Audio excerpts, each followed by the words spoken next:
আসসালামু আলাইকুম। সবাই কেমন আছেন? আশা করছি সবাই ভালো আছেন। আজকে খুবই হেলদি একটি রেসিপি নিয়ে চলে এসেছি, আর সেটা হচ্ছে রেড ক্যাবেজ স্যালাড। যদি কেউ ওয়েট লস করতে চান তাহলে এই ক্রাঞ্চি রেড ক্যাবেজ স্যালাডটি পেট ভরে খেয়ে নিতে পারেন, এতটাই মজার। আর স্যালাডটি দেখতে যেমন কালারফুল হয়েছে, খেতেও কিন্তু খুবই টেস্টি হয়েছে। চলুন তাহলে রেসিপিটি দেখে নিই। প্রথমেই আমি ফ্রেশ দেখে একটি রেড ক্যাবেজ নিয়েছি। ক্যাবেজের উপরের পাতাগুলো ফেলে দিতে হবে, উপরের শক্ত অংশগুলো সব ফেলে দিব। প্রথমেই বিসমিল্লাহ করে 2 ভাগ করে নিচ্ছি।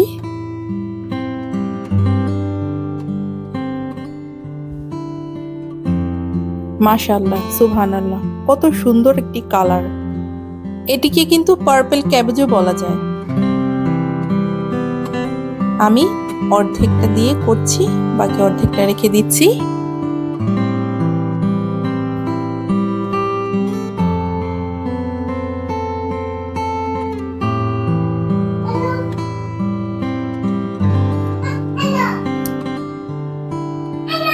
এবারে উপরের মোটা অংশগুলো ফেলে দিব।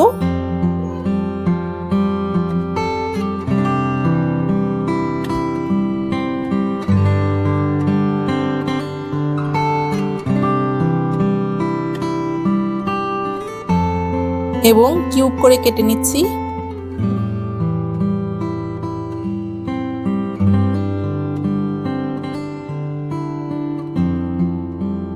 দেখতে পাচ্ছেন, কিউব করে কেটে নিয়েছি।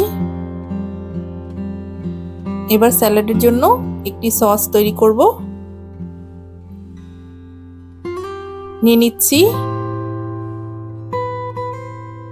2 টেবিল চামচ তিল। এখানে নিয়েছি আমন্ড, এটা পানিতে ভিজিয়ে রেখেছিলাম আমি 2 থেকে 3 ঘন্টা, খোসা ছাড়িয়ে নিয়েছি। এখানে আমন্ড আছে 20 থেকে 25টি। লবণ নিচ্ছি স্বাদ মতো, এখানে আমি পিঙ্ক সল্ট ইউজ করেছি। এগুলোকে আমি ভালো করে পেস্ট করে নিব। এবার সালাডটা ড্রেসিং করে নিচ্ছি।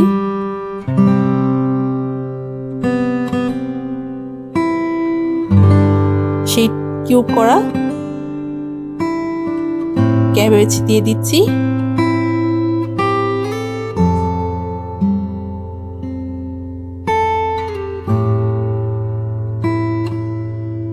সাথে দিচ্ছি পেঁয়াজ।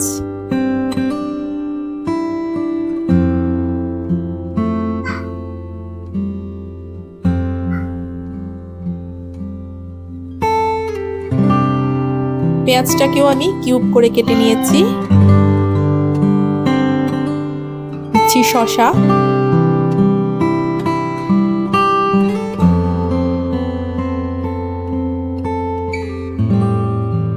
এবং দিচ্ছি টমেটো। শসা এবং টমেটোকেও আমি কিউব করে কেটে নিয়েছি।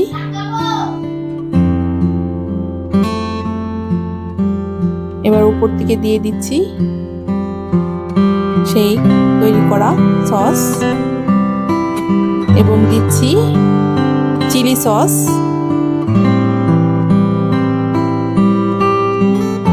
চিলি সসও আমি এখানে 2 টেবিল স্পুন নিয়েছি।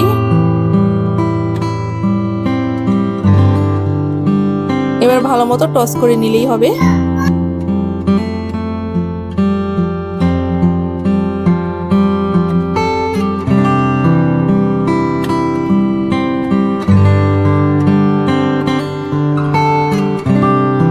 এবার খাওয়ার জন্য প্রস্তুত।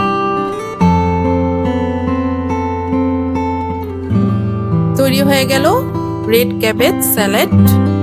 ক্রাঞ্চি ক্রাঞ্চি, খুবই টেস্টি। বাসায় ঝটপট বানিয়ে নিতে পারেন, এবং খিদে পেলেই এই স্যালাডটি তৈরি করে পেট ভরে খেয়ে নিতে পারবেন। বাসায় অবশ্যই তৈরি করবেন এবং আমাকে কমেন্টে জানাবেন কেমন হয়েছে।